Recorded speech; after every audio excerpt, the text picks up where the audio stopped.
Hello, dear students. Let us continue the last bit of human health and diseases.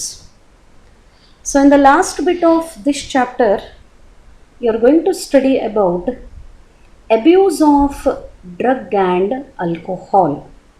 What are the different types of drugs that are commonly abused? What are the side effects of alcohol and drug abuse?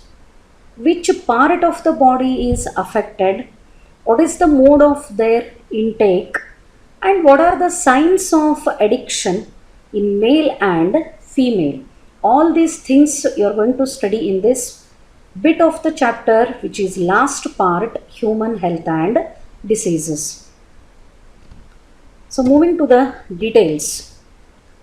Drugs and alcohol abuse. Abuse ಅಂತಂದರೆ unlimited use or misuse.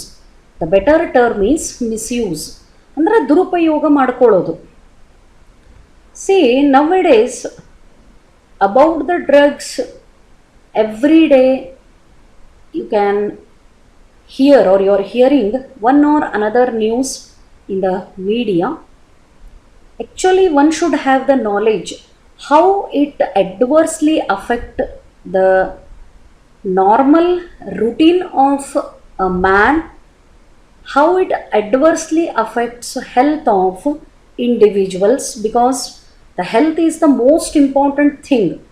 Other than wealth, health is the must and should required thing, and every human should need a good health to lead the life. All these are life reducing materials or the substances which are illegally available in the market. So let us move to the details. Use of drugs and alcohol has been on the rise, especially among the youth. This is really a cause of concern as it could result in many harmful effects. ಏನು ಹಂಗಂದರೆ, ಇತ್ತೀಚಿನ ದಿನಗಳನ್ನು ನೋಡಿದರೆ ಅಥವಾ ಇವತ್ತಿನ population, ಇವತ್ತಿನ Young ಜನ್ರೇಷನನ್ನು ತಗೊಂಡ್ರೆ, ಬಹಳಷ್ಟು Young generation, always the strength of the nation is dependent on youth only. ಯಾಕಂದ್ರೆ ಮುಂದೆ ಬೆಳಿಬೇಕಾದಂಥ ಒಂದು ಪಾಪ್ಯುಲೇಷನ್ನು ಸಪೋರ್ಟಾಗಿ ಫ್ಯಾಮಿಲಿಗಾಗಲಿ ನೇಷನ್ಗಾಗಲಿ ನಿಲ್ಲೋ ಅಂಥ population is Young population. But this young population is more adversely becoming addicted to the drug as well as alcohol. Maybe it is because of the freedom, misuse of the freedom, availability of the money, or attraction towards more, what I say, more the particular term, hi-fi life or stress relieving condition, failurity in the life. Whatever may be the reason, but drug is not the solution for that. Taking drug and taking alcohol, becoming addicted to these kind of the material, it is not the solution for anything. But unfortunately, entire ಅನ್ನೋದಕ್ಕಿಂತ most of the young people, youth ಏನದ ಅದು ಈ ಡ್ರಗ್ಸ್ಗಳಿಗೆ ಮತ್ತು ಆಲ್ಕೋಹಾಲಿಗೆ ಬಹಳಷ್ಟು addict ಆಗ್ಲಿಕ್ಕತ್ತದ. ಇದು ಹಿಂಗೆ continue ಆಯಿತು ಅಂತಂದರೆ it will produce maximum harmful effects, not only on the society, not only with respect to the nation. Self ability ಏನಿರ್ತದೆ, ಸ್ವಂತ ಕೆಪಾಸಿಟಿ ಏನಿರ್ತದೆ, ಸಾಮರ್ಥ್ಯ ಏನಿರ್ತದೆ, ಅದನ್ನೂ ಮನುಷ್ಯ ಕಳ್ಕೋತಾನೆ. ಅದರಿಂದ ಹೊರಗೆ ಬರಲಿಕ್ಕೆ ಬಹಳಷ್ಟು ಟೈಮ್ ತಗೋತದೆ. That is why this is mentioned in the syllabus to create awareness in the youth or young population. What are the drugs which are commonly abused? ಯಾವ ಥರದ ಡ್ರಗ್ಗಳು ಬಹಳಷ್ಟು ಅಬ್ಯೂಸ್ ಆಗ್ತಾವ ಅಂದ್ರೆ ಮಿಸ್ಯೂಸ್ ಆಗ್ತಾವ? Opioids, cannabinoids, coca, alkaloids. These are very commonly abused. ಬಹಳಷ್ಟು common ಆಗಿ abuse ಆಗೋ ಅಂಥ ಡ್ರಗ್ಗಳು opioids, cannabinoids and coca alkaloids. And in this part of the topic you are going to study in detail opioids ಎಲ್ಲಿಂದ ಬರ್ತಾವ, means ಅದರ source ಯಾವುದು, which part of the body it affects, ಅದನ್ನು ಯಾವ ರೀತಿ ಬಾಡಿಗೆ ಸಪ್ಲೈ ಮಾಡ್ಕೋತಾರೆ and how adversely the drugs are affecting the health of human. All this you are going to study in the last bit of this chapter. Let us move to the first one, opioids. Opioids, when they are taken or injected into the body, they bind to opioid receptors in the CNS and gastrointestinal tract. What it means? When a drug addicted person, ಯಾರು ಡ್ರಗ್ಸನ್ನು ತಗೋತಿರ್ತಾರ ಅವರು ಈ ಓಪಿಯಾಯ್ಡ್ಸನ್ನು ಬಾಡಿಗೆ inject ಮಾಡಿಕೊಂಡಾಗ, here you can see this is the tablet and this is the injection. ಇದನ್ನು ಬಾಡಿಗೆ supply ಮಾಡಿಕೊಂಡಾಗ ಅದು ಎಲ್ಲಿ ಅಬ್ಸಾರ್ಬ್ ಆಗ್ತದೆ, where it binds, it binds to opioid receptors in the CNS. CNS means central nervous system, brain ಒಳಗೆ, and gastrointestinal tract, digestive ಸಿಸ್ಟಮದ ಕೆಲವು ಭಾಗದೊಳಗೆ ಅದು ಹೋಗಿ ಬೈಂಡ್ ಆಗ್ತದೆ. ಬಹಳ ಇಂಪಾರ್ಟೆಂಟ್, ನೀವು ನೆನಪಿಟ್ಕೊಳ್ಳಿಕ್ಕೆ ಬೇಕಾದಂಥದ್ದು example for the opioid, morphine and heroin, not heroine, it is heroin. Morphine and heroin, of course one more given, brown sugar. ಇವೆರಡು ನೆನಪಿಟ್ಕೊಂಡ್ರೆ ಸಾಕು. Morphine and heroin are the examples of opioids. Then question is, how this morphine is obtained, how this heroin is obtained. Morphine is extracted from the latex of poppy plant, whose biological name is Papaver somniferum. Papaver somniferum, it is the biological name of poppy plant. Poppy plant alla, it is poppy plant. Here you can see the flower. ಈ ಪಾಪಿ ಪ್ಲಾಂಟ್ದು LaTeX ಅಂದರೆ ಒಂದು ಹಾಲು ಥರದ ಸಿಕ್ರೀಷನ್ನು, ಆ milk type ಲೇಟೆಕ್ಸಿಂದ ಅಂಟು ಥರದ್ದು, from that one the morphine is extracted directly from the latex of poppy plant. The morphine is extracted. Biological name of the poppy plant is Papaver somniferum. Morphine, how morphine is obtained? It is the question. Morphine is extracted from the latex of poppy plant. Write the biological name of poppy plant, Papaver somniferum. Athava, which is the source of morphine? Athava, which one is the source of opioid? Answer is Papaver somniferum, in the bracket poppy plant. So poppy plant is the source of opioids. ಈ ಮಾರ್ಫಿನನ್ನು actually limited condition ಒಳಗೆ medicine ಅಂತ use ಮಾಡ್ತಾರೆ. It is a sedative and painkiller and useful for surgery. ನೋಡ್ರಿ, sedative ಅಂದ್ರೆ ನಿದ್ದೆ ಬರೆಸುವಂಥದ್ದು, pain killer ಬಾಡಿಗೆ ಏನಾರೇ ಸಿಕ್ಕಾಪಟ್ಟೆ ಪೇನ್ ಇದ್ದರೆ ಅದನ್ನು ರೆಡ್ಯೂಸ್ ಮಾಡ್ತದೆ.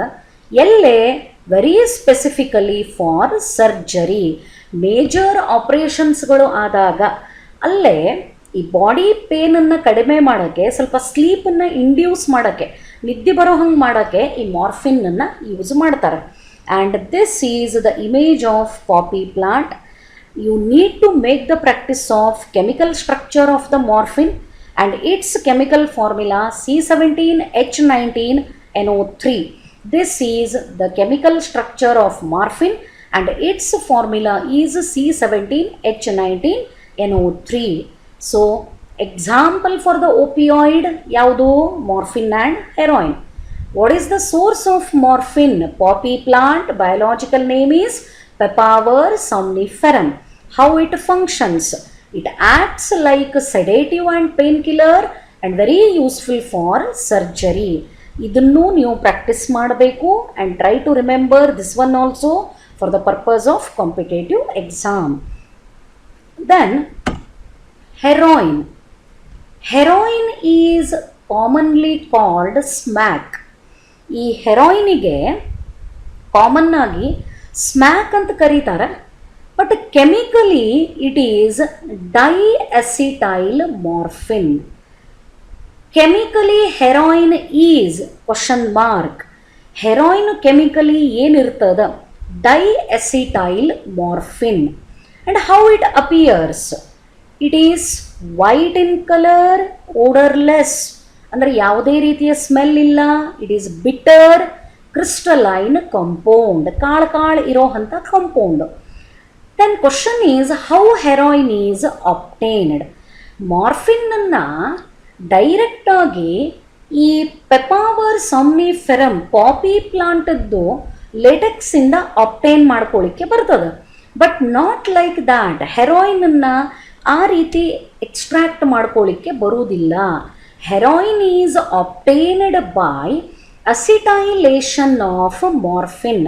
When morphine is subjected to acetylation, it produces heroin. That is why chemically heroin is called diacetyl morphine. ಅದಕ್ಕಾಗಿನೇ ಹೆರಾಯಿನ್ ಅನ್ನು ಏನಂತ ಕರೀತದ ಕೆಮಿಕಲಿ?